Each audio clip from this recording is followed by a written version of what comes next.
You alright?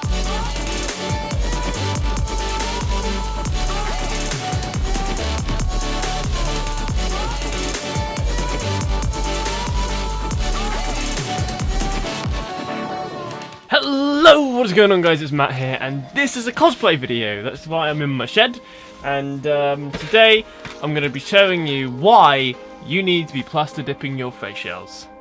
Yeah, I'm also going to be showing you how to plaster dip your face shells. I didn't really word that correctly, but anyway, let's, yeah. Okay then, so here we've got the Plastidip just sitting in some warm water, which you just saw me fill up with boiling water, and then, like, you don't want the water hot, but you do want this sitting in it, so it's warming up and getting ready, because it's quite a thick, it's not paint-like, it's more, well, obviously it's rubber, so you want it to warm up. I really should do this with paint, but I don't because I'm an idiot. But yeah, you don't want the water boiling hot, you just want it sort of warm, so I did boiling water and then filled it up with just cold tap water. But yeah, we're going to leave that in there for a few minutes, then we're going to shake it for a good old minute and be done with it there. Yeah, so there's a trend going around at the minute. Well, it's not a trend, it's a very helpful tip. Telling people, like, this is on the Spidey Society page, basically telling people to plaster dip face shells, because the fabric, like when you put fabric over it, it won't move as much and won't move at all, and especially with homecoming, occasionally, well, pretty much all the time actually, I get like wrinkles just here when I'm wearing it, and plaster dipping the facial will actually reduce that happening. So I'm hoping, fingers crossed, touch wood, and all that shenanigans, that this is going to help it to help the fabric stay in one place whilst wearing it. I'm just going to prep the face shells for painting, and then we'll go from there.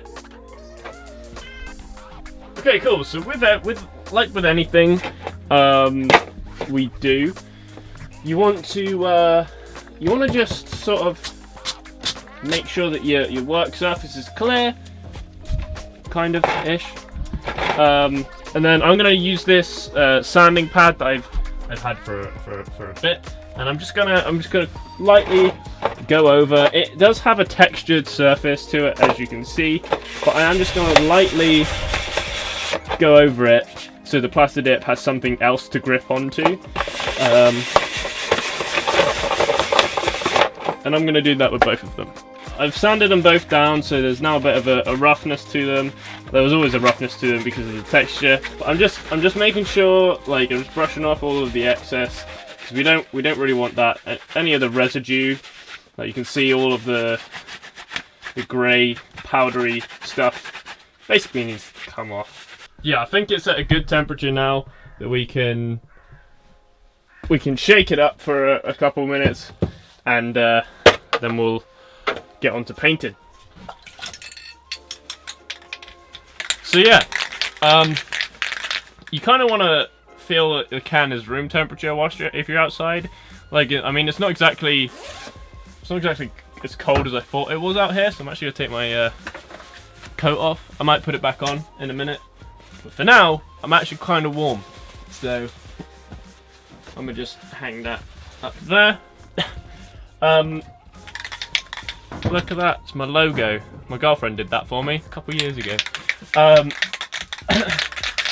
Yeah, you want to feel like the can is warm, and we're just gonna do a solid shake for like a whole minute, and then we'll paint it. All right.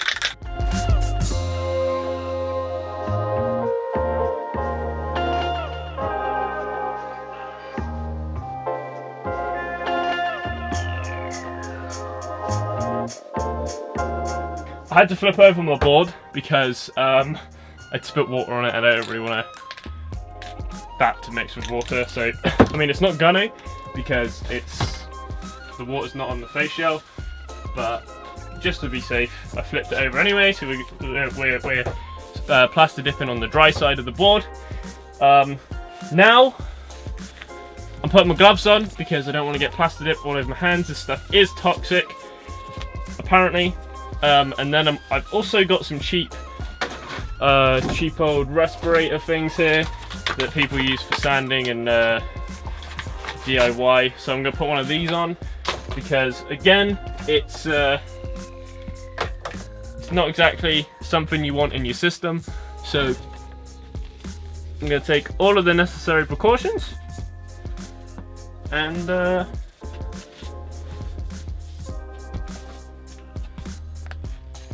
think we're good to make some meth. That's a Breaking Bad reference, YouTube.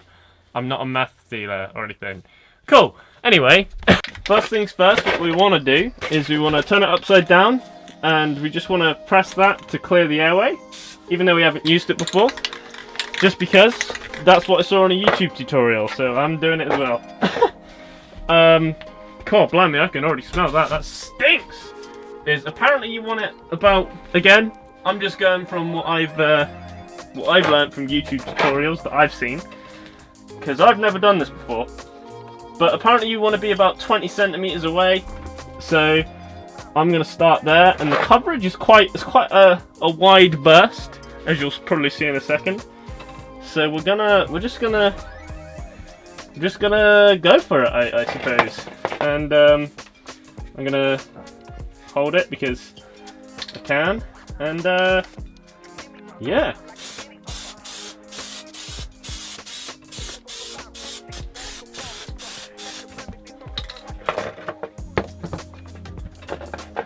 So now we're just gonna wait. We're gonna wait for these to sort of dry, and we're gonna do 3 coats of this.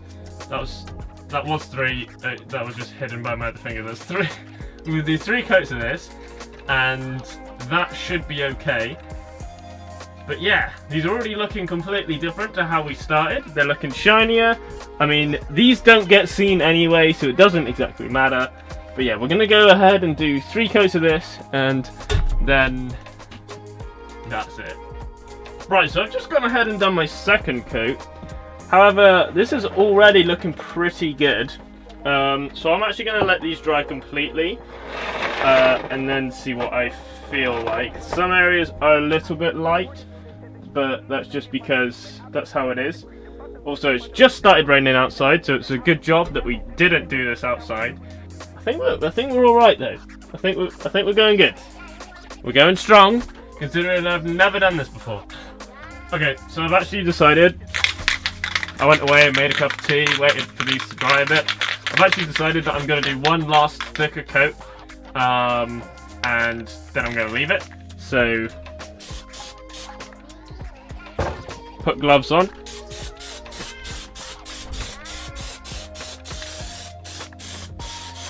That's that. I'm going to leave it now to dry until later, and then we'll see how it looks with the masks on. So yeah, this is what it's like with the Plastidip. So I was gonna say puff paint. That's not right. As you can see, the mask isn't like the fabric of the mask isn't wrinkling up here like it does sometimes. Let me show you this one for an example. Trying to get the fabric lined up, it is a bit harder, I'll say that, but it's totally worth it. For example, if I just place this on and like hold it there, so pretend that this is on like all the way on the mask. If I just place this on and hold it, you can see how little the fabric wants to move.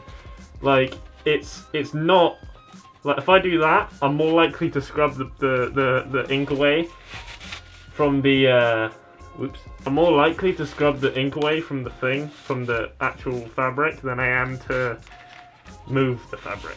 So like trying to get it on is a little bit of a struggle, not gonna lie, especially on this one, because the mask itself doesn't have a zip at the back like this one does.